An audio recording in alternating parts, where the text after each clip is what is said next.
प्यारे बच्चों नमस्कार, मैं हूं देव और आप देख रहे हैं हमारे चैनल द नॉलेज आइलैंड। और आज हम लोग बच्चों ग्रेविटेशन चैप्टर का ही एक छोटा सा जो पार्ट है वो पढ़ने वाले हैं। और ग्रेविटेशन चैप्टर की थ्योरी आज हम लोग ऑलमोस्ट कंप्लीट करने वाले बच्चों। तो आज हम लोग क्या देखेंगे, पहले मैं बताऊंगा कि आखिर केपलर्स लॉज क्या है बेटा।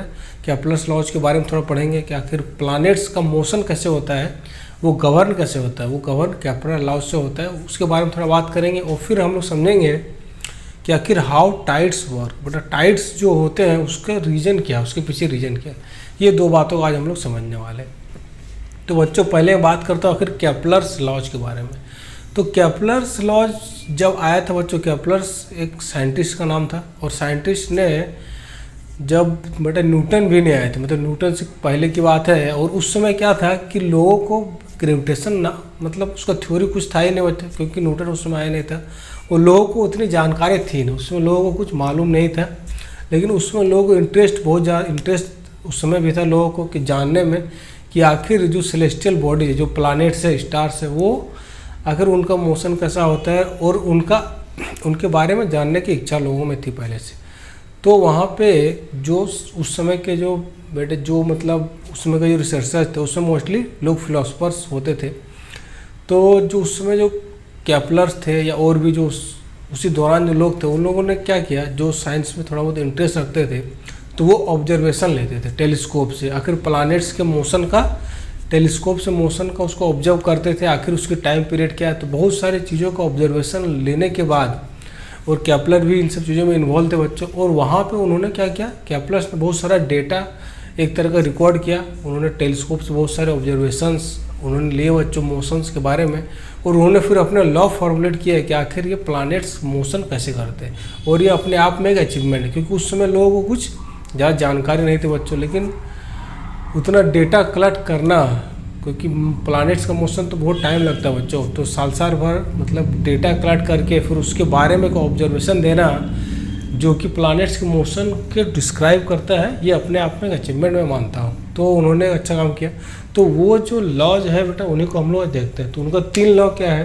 तो फर्स्ट लॉ क्या है बच्चों, फर्स्ट लॉ ये है कि प्लैनेट्स का जो मोशन होता है, कोई भी प्लैनेट्स जो घूमते हैं उसका जो शेप है, जो प्लैनेट्स का मोशन का जो पाथ है वो कैसा है, वो इलिप्टिकल है, वो इलिप्टिकल पाथ है। तो प्लैनेट्स का मोशन क्या होता है, इलिप्टिकल पाथ होता है बच्चों, इसको बोलते हैं इलिप्टिकल पाथ। प्लैनेट्स का मोशन है इलिप्टिकल पाथ। ठीक, पहली बात तो यह है कि इलिप्स, तो इलिप्स आप शायद समझे होंगे, जैसे सर्कल होता है ज्योमेट्री में, वैसे इलिप्स होता है। तो इलिप्स एक तरह का, मतलब इस तरह का शेप है बच्चों, समझ लो। इलिप्स एक तरह का ज्योमेट्रिकल शेप है, जैसे ट्रायंगल है, सर्कल, वैसे एक इलिप्स होता है बच्चों। तो इलिप्स इस तरह कुछ देखने को आपको मिलता है बच्चों, ये आपको पहले से पता भी होगा। तो प्लैनेट्स का मोशन क्या होता है, इलिप्टिकल पाथ। और सन कहाँ पे होता है, सन इसके फोकस पे होता है। तो फोकस इलिप्स का, और इलिप्स का बेटा फोकस कितने हैं, इलिप्स के 2 फोकस होते हैं बच्चों। तो मान लेते हैं कि इस फोकस पे सन है, तो सन को एक फोकस पे होता है बच्चों। उन्हें यह कहे कि मोशन ऑफ प्लैनेट्स का इलिप्टिकल है और sun at one of its foci. Foci मैंने इसके फोकस, एक फोकस, फोकाई मैंने 2 फोकाई होता है बच्चों। फोकाई मैंने प्लूरल, तो 2 फोकस, एक यहाँ पर और एक यहाँ पर। इलिप्स में 2 फोकस होते हैं। लेकिन सन किसी एक पॉइंट पर हो, तो सन यहाँ पे फिक्स हो, मान लो सन इस पॉइंट पे बच्चों। तो यहाँ पे क्या है कि वो प्लैनेट्स इसके अराउंड घूम रहे हैं। तो पहला लॉ यही बच्चा, कि पहला लॉ ये उन्हें बताया कि सन जो होता है एक फोकस पे होता है इलिप्स के, और प्लैनेट्स का मोशन इलिप्टिकल होता है। ये बात उन्होंने पहली लॉ में बताई बच्चों, ठीक है। और दूसरा लॉ क्या बताया बच्चों, दूसरा लॉ उन्होंने ये बोला, दूसरा लॉ बड़ा ही इंटरेस्टिंग है कि उन्होंने बोला कि आखिर यदि इक्वल इंटरवल ऑफ टाइम देखा जाए तो इक्वल एरिया स्वाइप करते हैं। तो कौन स्वाइप करते हैं बच्चों, तो समझो कि प्लैनेट्स यहाँ पर अभी, प्लैनेट्स यहाँ पे है और प्लैनेट्स कुछ समय बाद इधर आ गए। तो प्लैनेट्स को, इसको 1 इसको 2 बोलेगा, तो 1 से 2 पॉइंट आने में प्लैनेट्स मान लो ऐसे घूम रहे हैं। तो जो पॉइंट सन से इसको ज्वाइन करता है, इसको बोलते हैं एक तरह का रेडियस। ये एक तरह का रेडियस का बोल सकते हो बच्चों।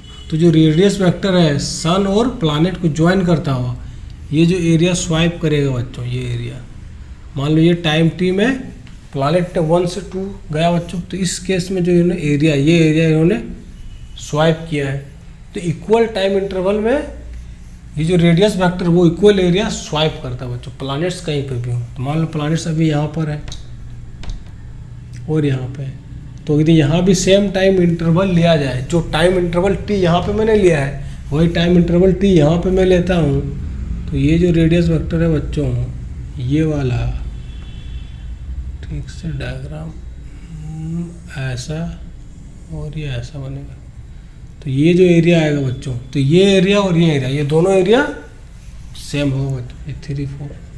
तो मैं क्या कर रहा हूँ, किस एरिया की बात कर रहा हूँ बच्चों, एरिया 1s2, इसका एरिया इक्वल टू एरिया,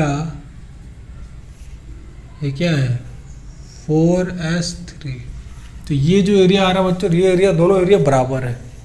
इसका मतलब कि इक्वल एरिया, मतलब इक्वल टाइम इंटरवल पे इक्वल एरिया स्वाइप कर रहा है। और आप एक चीज़ देख पा रहे हो बच्चों कि जब प्लैनेट्स इधर है तो प्लैनेट्स क्या है, दूर है, प्लैनेट्स दूर है। तो यहाँ पे आप एक चीज़ गौर कर रहे होंगे कि ये जो आर्क लेंथ है बच्चों, आर्क लेंथ क्या है, आर्क लेंथ यहाँ पे ज़्यादा है और यहाँ पे आर्क लेंथ कम है, ये आपको दिख रहा होगा।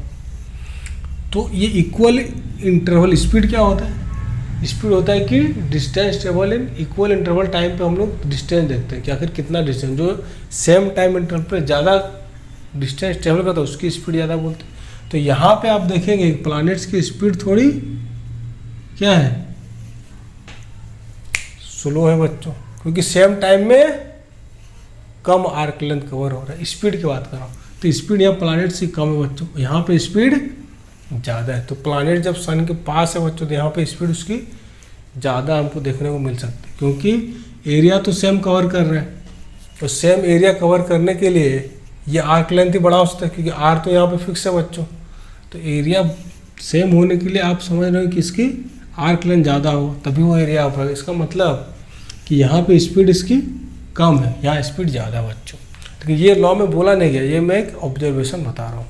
लॉ ये है कि equal area in equal interval time ये रेडियस वेक्टर स्वाइप करते हैं बच्चों, ये दूसरी लॉ है। और तीसरी लॉ क्या बच्चों, तीसरा लॉ ये बोलता है कि जो इसके टाइम पीरियड है, ये प्लैनेट घूम रहा है, तो एक बार जब पूरा चक्कर लगा लिया प्लैनेट सन के, तो उसको एक टाइम पीरियड बोला गया। तो वो जो टाइम पीरियड है ये टी स्क्वायर, टाइम पीरियड का स्क्वायर है, ये directly proportional to a cube होता है। अब यहाँ पे ए क्या है सर, ए है बच्चों, ए क्या है, ए को बोलते हैं semi major axis, semi major axis का लेंथ है बच्चों ये। तो ये जो ये पूरा जो लेंथ है, ये पूरा ये मेजर एक्सिस को बोलते हैं। तो इलिप्स जब आप पढ़ेंगे हायर क्लास में, या इलिप्स आपको थोड़ा बहुत आइडिया हो, तो इलिप्स का 2 एक्सिस होता है बच्चों, जैसे इलिप्स है, तो इसका ये मेजर एक्सिस होता है, ये माइनर एक्सिस, इसको बोलते हैं माइनर, और इसको बोलते हैं मेजर एक्सिस। तो मेजर एक्सिस का आधा लेंथ ये वाला, ये मेरा ए है बच्चों। तो यही ए जो ए है, सन तो यहाँ फोकस में बच्चों। या सेमी मेजर एक्सिस को और एक तरीका से बोला जा सकता है बच्चों, क्या बोला जा सकता है कि ये एवरेज रेडियस, जो रेडियस देख रहे हैं आप, रेडियस क्या हो रहा है, रेडियस तो वेरिएबल हो रहा है यहाँ पे, यहाँ से यहाँ तक दूरी है, फिर प्लैनेट की दूरी है, तो रेडियस एक वेरिएबल है। तो रेडियस का यदि आप एवरेज लेंगे तो वो ए के बराबर आएगा बच्चों। तो उसको mean distance from sun to planet का एवरेज बोला जा सकता है बच्चों। तो मुद्दे की बात यही है कि टी स्क्वायर ए क्यूब के प्रोपोर्शनल बच्चों, और इसको ऐसा बोल सकते हैं T square by A cube आपका एक कांस्टेंट वैल्यू आता है बच्चों। तो ये थर्ड लॉ है। तो इन्होंने ये बात बोली बच्चों, और ये बात भी इम्पोर्टेंट है, आखिर ये बात इन्होंने बताई। तो ये सब ऑब्जर्वेशन ये आपको एज ए इन्फॉर्मेशन ही समझना बच्चों। और यहाँ पे फिर इससे एक बड़ी अच्छी बात यह है कि न्यूटन ने जब अपना लॉज दिया, कि न्यूटन इसके बाद आए थे, तो न्यूटन ने जो लॉज दिया बच्चों, तो वहाँ पे इसका कुछ इन्फ्लुएंस न्यूटन ने यूज किया बच्चों। और वो यूज बड़ा ही मतलब सिंपलिस्टिक मॉडल से लिया गया, ऐसा नहीं कि इसी इलिप्स से लिया गया। वहाँ पे मोशन को सर्कुलर मान के कुछ ऑब्जर्वेशंस को लिया गया, और फोर्स जो ग्रेविटेशन फोर्स दिया गया वो इन्वर्सिटी पॉइंट आर स्क्वायर आता है, उसकी पुष्टि यहाँ से भी थोड़े बहुत उन्होंने आइडिया लगाए। कैसे लगाए कि अगर यदि कोई ऑब्जेक्ट यदि सर्कल में घूमता है बच्चों, और यदि कोई प्लानेट ही मान लो, प्लानेट सर्कल में घूम रहा है, तो उसकी जो वेलोसिटी है बच्चों, उसके पास वेलोसिटी v है और रेडियस r पे मान लो घूम रहा है, तो इसमें एक एक्सीलरेशन इन्वॉल्व होता है। मैंने बताया है कि जब भी कोई चीज़ सर्कल में घूमता है उस पर एक्सीलरेशन इन्वॉल्व होता है। और एक्सीलरेशन क्या होता है? एक्सीलरेशन होता है v²/r बच्चों, ये होगा। और ये सेंट्रीपिटल एक्सीलरेशन है, इसकी वैल्यू v²/r होती है बच्चों। तो यहाँ पे क्या है कि v²/r हो गया, तो एक्सीलरेशन है, तो एक्सीलरेशन से फोर्स भी निकल गया, तो force directly proportional to acceleration ही है, तो फोर्स डायरेक्टली प्रोपोर्शनल v²/r है बच्चों। अब ये सर्कल में घूम रहा है, तो उसका टाइम पीरियड कितना होगा बच्चों? टाइम पीरियड मतलब कितना टाइम लग रहा है इसको एक चक्कर लगाने में। तो टोटल डिस्टेंस कितना है? सर्कल का टोटल पाथ कितना हो? 2πr होगा बच्चों। तो यहाँ पे टाइम पीरियड हम लोग लिख सकते हैं कि 2πr/v। तो जितना डिस्टेंस अपॉन स्पीड करेंगे तो टाइम पीरियड आ जाता है। अब यहाँ से यदि t² निकालें हम तो क्या आ जाएगा? t² directly proportional to r²/v², ऐसा कुछ आएगा। और यहाँ स्क्वायर करो, ये तो कांस्टेंट है पाए, तो r²/v² के प्रोपोर्शनल आ रहा है बच्चों। और हमने क्या पढ़ा? t² directly proportional to a³। तो a को यहाँ पे r मान लिया बच्चों, क्योंकि हमने इसको पूरा सर्कल ही मान लिया। और सर्कल मानना तो सही नहीं है, लेकिन हमने एक अप्रोक्सीमेशन ही लिया बच्चों। तो यहाँ पे यदि r² के बराबर है, t² किसके बराबर है? a³। तो यहाँ पर हम a³ डाल सकते हैं बच्चों। तो यहाँ a³ को हम लोग r³ ही लिख सकते हैं। r³ direct proportional to r²/v²। तो हम लोग लिख सकते हैं कि यहाँ v² directly proportional to 1/r, ऐसा आएगा बच्चों। v² क्या है? Directly proportional 1/r। अब v² को यहाँ डाल दो, तो force directly proportional to 1/r। तो यहाँ से क्या? v² डायरेक्टली 1 बार, तो 1 बार यहाँ डाल दिए, और 1 बार ऑलरेडी है, तो और एक 1/r आ गया। तो force directly proportional to 1/r² आता है बच्चों। और यहाँ से हम लोग थोड़ा बहुत एक सिंपलिस्टिक मॉडल की सहायता से आप देख रहे हैं कि F इज डायरेक्टली 1/r², यहाँ से भी बच्चों वो रिजल्ट आता है, जो बाद में न्यूटन ने एक यूनिवर्सल ग्रेविटेशनल लॉ के अंदर बेटा उसको अलग से ही पूरा एक थ्योरी बनाई, जो बहुत बेहतरीन रिजल्ट है। तो यहाँ से भी थोड़ी बहुत बातें को देखने को मिल रही है कि ये उससे मतलब वेरीफाई हो रहा है कि मैचिंग हो रहा है। तो यही बच्चों ये पूरा केपलर्स लॉ था जो मैंने आपको बताया। अब हम लोग बच्चों पढ़ेंगे कि आखिर टाइड्स का क्या बेटा। टाइड्स आपको पता होगा कि टाइड्स क्या होते हैं। टाइड्स होता है कि समुद्र में जो पानी का लेवल है वो क्या होता है, वो लेवल बढ़ता और घटता हुआ नज़र आता है। मतलब आप समुद्र के शोर पे खड़े हैं, मान लो ये समुद्र बेटा, तो समुद्र के जो बीच है, बीच पे आप खड़े हैं, तो पानी का लेवल अभी जितना है तो यहाँ तक पानी रहता है। जब पानी वाटर लेवल बढ़ता है तो शोर में भी ज़्यादा दूर तक आता है।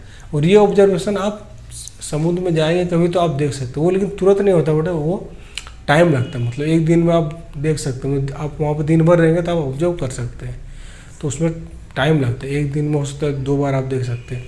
तो एक दिन में 2 बार टाइड्स आपको देखने को मिलता है, लो टाइड हाई टाइड। तो वो होता क्यों है उसके बारे में बेटा हम लोग डिस्कस करने वाले। अगर सिर्फ एक लाइन में मुझे आंसर देना हो इसका कि आखिर टाइड्स का रीज़न क्या है, तो टाइड्स का तो बेटा बहुत सारे रीजन है, क्योंकि मून है, सन है और भी सेलेस्टियल बॉडीज है, और सबके ग्रेविटेशन फोर्स का इफेक्ट ही है जिसके कारण टाइड्स देखने को मिलता है। तो ग्रेविटेशन फोर्स का इफेक्ट नहीं बोलना चाहिए, क्योंकि ग्रेविटेशन फोर्स यूनिफॉर्म नहीं है, वो नॉन यूनिफॉर्म ग्रेविटेशन फोर्स होता है, इसीलिए टाइड्स हमको देखने को मिलता है बच्चों। और हमारे सबसे पास जो है सेलेस्टियल बॉडीज वो क्या, मून है। तो मून का ही सबसे ज़्यादा इफेक्ट रहता है बच्चों, मून के कारण ही टाइड्स मतलब देखने को मिलता है, उसी का ज़्यादा रोल रहता है। बाकी भी ऑब्जेक्ट होते हैं बट मून का सबसे ज़्यादा रोल रहता है कि टाइड्स को मतलब ये होने में। और क्यों होता है, क्योंकि उसका यूनिफॉर्म ग्रेविटेशन फील्ड नहीं बच्चों, और इस चीज़ को हम लोग समझते हैं एक इलस्ट्रेशन से। तो चलिए बच्चों इस बात को समझते हैं कि टाइड्स के वर्क कैसे करता है। तो टाइड्स के पीछे क्या रीज़न है, इसको बताने से पहले कुछ बातें मैं करता हूँ ताकि आपको वो चीज़ समझ में आए जो मैं बताना चाह रहा हूँ। तो पहले देखिए, अगर ये 2 ऑब्जेक्ट रखे हुए बेटा, ये मास m1 है और एक ऑब्जेक्ट है मास m2। मान लो 2 प्लैनेट्स यूनिवर्स में बच्चों, 2 ऑब्जेक्ट है मास m1 m2। तो हमने पढ़ा है कि क्या यूनिवर्सल ग्रेविटेशन लॉ से क्या पढ़ा बच्चों कि आखिर दोनों के बीच में एक अट्रैक्शन फोर्स आता है, और उसके फोर्स की वैल्यू भी मैंने लिखने बताई है बच्चों। और फोर्स का मैग्नीट्यूड कितना होता है, Gm1m2 अपॉन आर स्क्वायर बच्चों। आर यहाँ पे क्या है, डिस्टेंस बिटवीन देम, ठीक। तो यहाँ पे देखो, तो मान लेता हूँ और दोनों सेंटर के बीच के डिस्टेंस बेटा आर है, ठीक है। तो यहाँ पे होगा क्या, देखने वाली बात बच्चों कि इस पे एक फोर्स लेगा, बता रखा है, और इस पे भी इधर की फोर्स लेगा, दोनों का मैग्नीट्यूड सेम है। तो जब इस पे फोर्स लेगा तो ये क्या होगा, ये तो चलना चालू कर देगा, ये चलना चालू कर देगा, और ये भी चलना चालू, इस पर फोर्स लगा तो ये भी आगे आएगा।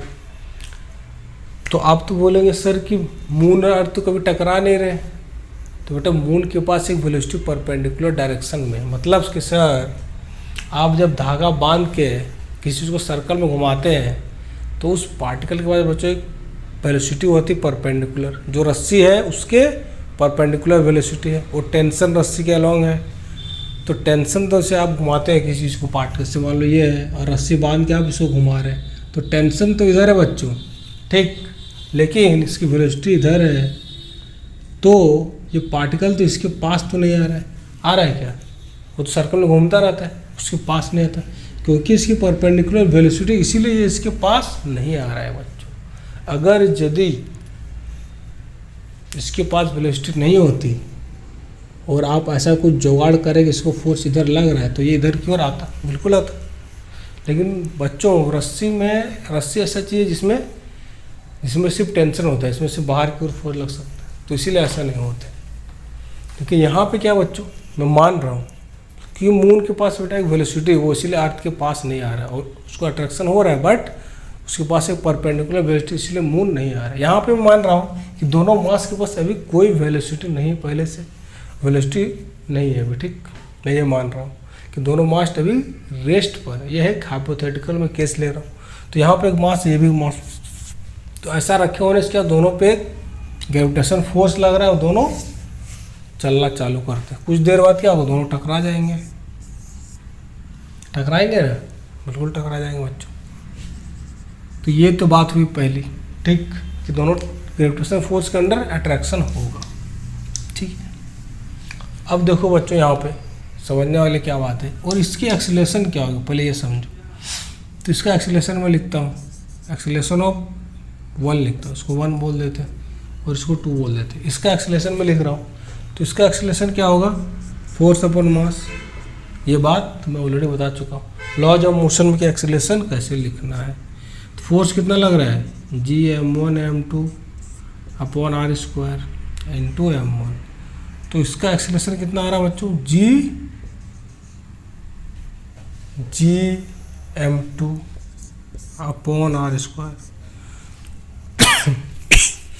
तो यहाँ पे समझने वाली बात बच्चों कि इसकी जो एक्सीलरेशन हो रही है वो इसके मास से इंडिपेंडेंट है। देखो यहाँ पे जो A1 की एक्सीलरेशन जो है वो इसके मास से लेना देना है ही नहीं, वो किसके मास से लेना देना है, वो इसके मास से लेना देना है। तो इसकी क्या एक्सीलरेशन होगी, ये m2 डिसाइड कर रहा है, ये m1 डिसाइड नहीं कर रहा है। और यही रीज़न है बच्चों कि जितने ऑब्जेक्ट फ्री फॉल करते हैं उसकी एक्सीलरेशन वो ऑब्जेक्ट खुद डिसाइड नहीं कर रहा है, कौन डिसाइड कर रहा है, वो अर्थ डिसाइड कर रहा है कि आखिर एक्सीलरेशन कितना होगा। तो ये एक रॉड है, तो ये गिरेगा, इसकी कितनी एक्सीलरेशन होगी ये अर्थ डिसाइड करता है बच्चों। इसीलिए फ्री फॉल जब होता है तो क्या होता है, और मोशन अंडर ग्रेविटी में क्या है कि अलग अलग मास के ऑब्जेक्ट्स भी सेम एक्सीलरेशन से गिरते हैं, क्योंकि उसकी एक्सीलरेशन मास ऑफ अर्थ पे सिर्फ डिपेंड करती है। वही यहाँ पे मैं बता रहा हूँ बच्चों, ये अलग फॉर्म में दिखा रहा हूँ कि एक्सीलरेशन ऑफ A1 सिर्फ इसके मास पे डिपेंड कर रहा है।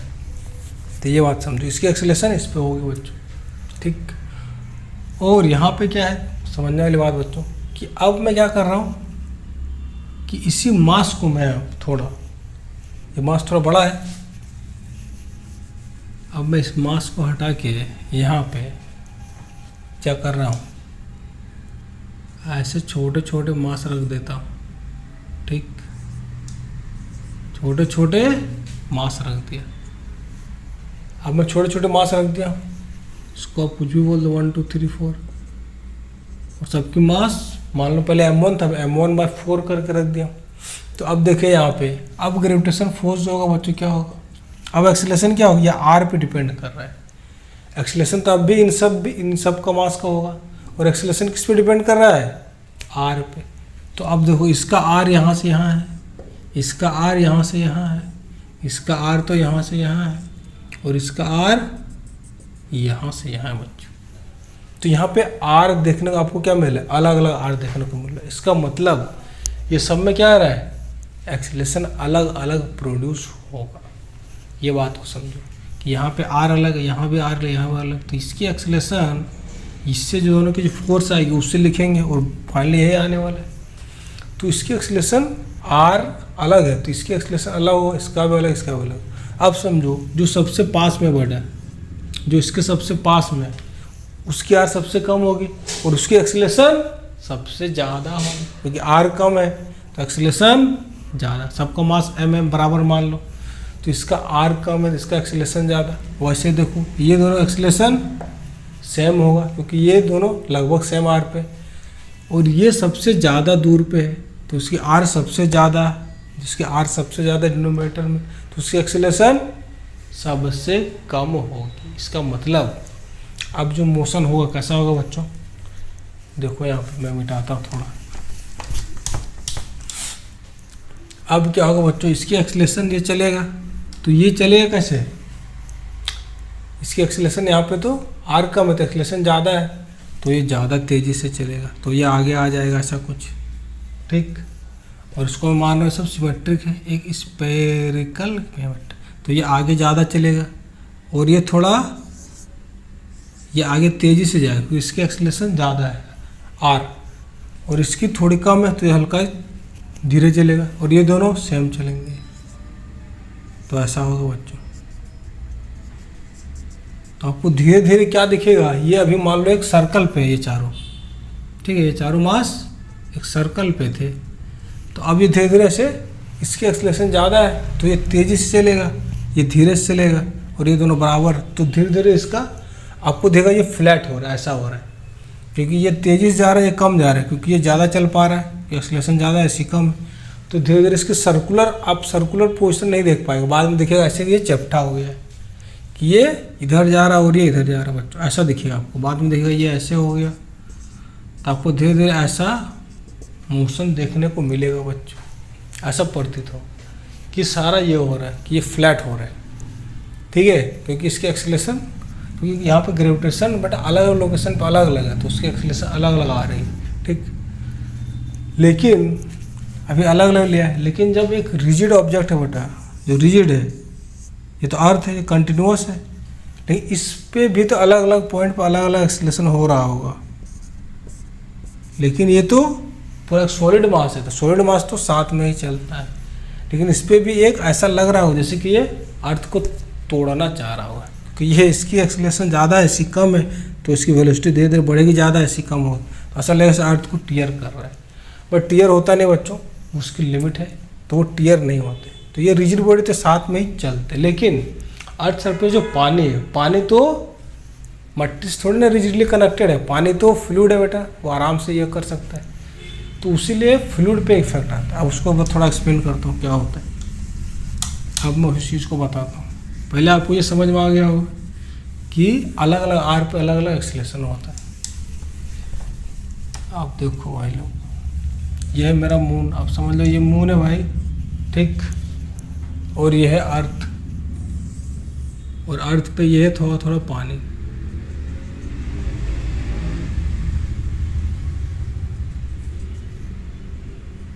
अभी मैं ऐसे दिखा रहा हूँ बच्चों, ऐसा जोर है, मतलब एज ए रिप्रेजेंटेशन पानी ऐसे इसके पूरा ऊपर तो अर्थ को होता नहीं, लेकिन अर्थ के सरफेस पे मैं एक पानी दिखा रहा हूँ, ये मैं दिखा रहा हूँ वाटर, और ये है अर्थ वाटर, ठीक।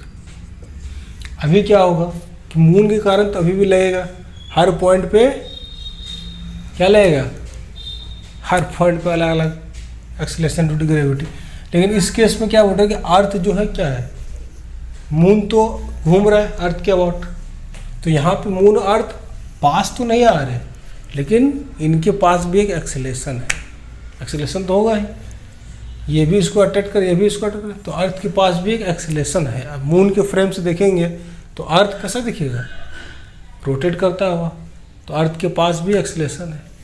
तो यहाँ पे ये होगा कि यहाँ पे भले ये पास नहीं आ रहे लेकिन इनके पास भी एक्सीलरेशन है, और उस एक्सीलरेशन के कारण क्या होगा, यहाँ पे ग्रेविटेशन अलग अलग पॉइंट पर अलग अलग लगेगा, तो ये शेप बेटा चेंज होगा। ये सॉलिड वाला पार्ट तो चेंज नहीं हो सकता है क्योंकि वो तो सॉलिड बॉन्डेड है, लेकिन जो पानी है, पानी क्या होगा, धीरे धीरे ऐसा हो जाएगा, पानी का लेवल कम होगा, पानी ऐसे होगा, धीरे धीरे ऐसे ऊंचा होता जाएगा, पानी तो ऐसा हो जाएगा। मतलब इधर ये वाटर का एक्सीलरेशन ज़्यादा है तो ये इधर की ओर बल्ज हो जाएगा, और ये वाले पानी ये आगे चले जाएंगे, ये आगे चले जाएंगे तो ऑटोमेटिक यहाँ पे भी एक बल्ज बन जाएगा, क्योंकि ये धीरे धीरे जा रहे हैं, और ये सॉलिड पार्ट तो सॉलिड पार्ट भी जाएगा बच्चों धीरे, तो ऐसा होगा। तो फाइनली इस टाइप का बन जाता है। तो आपको समझ में आएगा बच्चों आखिर ये ऐसा क्यों होता है। जब ये ऐसा शेप का बन गया, सॉलिड पार्ट तो है भी है लेकिन ये पानी ऐसा हो गया, और ये क्या है, अब यहाँ पे कोई आदमी खड़ा होगा तो उसको क्या दिखेगा, यहाँ पे पानी का हाइट तो ज़्यादा है बच्चों, तो यहाँ पे टाइट्स देखने को आपको मिलेगा, यहाँ भी टाइट्स मिलेगा, और यहाँ पे हाइट कम हो जाएगा यहाँ पे ये। और क्या होता है बच्चों, जो ओमेगा है, अब समझो कि ये तो टाइट्स हो गया, कि टाइट्स बेटा बन गया। अब क्या है, जब घूमता है ये, अर्थ का स्पीड अलग है, अर्थ घूम रहा अलग, तो ये घूम रहा अलग से, तो आदमी से घूम रहा तो। और जो टाइट्स है तो होता यूँ है कि मतलब मैं कह रहा हूँ इसका जो ओमेगा है बेटा, इसका जो घूमने का ये है, अर्थ तो घूम रहा है कितना, एक दिन में पूरा घूम रहा है, ठीक है। तो एक दिन में आप यहाँ पर हैं तो एक दिन में आप पूरा घूम गए, लेकिन ऐसा नहीं बेटा, मून भी घूम रहा होगा, तो मून थोड़ा घूम रहा है, तो ये टाइट्स भी ऐसे होते हैं। ऐसा नहीं टाइट्स हमेशा ऐसे रहेंगे, टाइट्स अभी ऐसे हैं, उसमें बाद टाइट्स ऐसे होते हैं, तो ऐसा होता है भाई। तो टाइट्स का भी अपना ये जो शेप है, ये शेप भी धीरे धीरे घूमता है। ये शेप कैसे घूमेगा, ये शेप को घूमना मून के घूमने से लिंक्ड है बेटा। ये घूमना, इसका घूमना, ये जितना मून घूमेगा ये शेप भी उसी तरह से बल्ज होगा, जिधर जिधर मून जाएगा उधर उधर ये शेप बल्ज होता जाएगा। उसका ओमेगा अलग है, वो अलग स्पीड से घूम रहा है, ये अलग से घूम रहा है, तो इसीलिए यहाँ पे ये हो रहा है। अगर ये जितना घूमा, जितना अर्थ घूम रहा है, ये भी साथ में घूम जाएगा, तब तो फिर कुछ टाइट पता ही नहीं चलेगा। मान लो ऐसा हो जाए कि ये अर्थ है और ये ऐसा शेप में बना दिया मान लो, और यहाँ पर कोई आदमी खड़ा है, उसको इतनी हाइट, यहाँ पर पानी दिख रही है, अभी कोई मेजरमेंट ले रहा है यहाँ पर कुछ चीज़ से, तो इसकी इतनी हाइट आ रही है, और अगर ये अर्थ भी घूम गया उतना ही जितना ये शेप घूम गया, तो ये बल्ज बना है, तो फिर तो आदमी को मेजरमेंट तो उतना ही मिल जाएगा। तो ऐसा होता नहीं बच्चों, क्योंकि इसकी अर्थ को घूमने का अलग एक रेट है कि अर्थ तो यहाँ आ गया, मतलब आदमी फिर कुछ समय बाद ऐसा मेजरमेंट ले रहा होता है, और ये थोड़ा सा घूमता है ऐसा।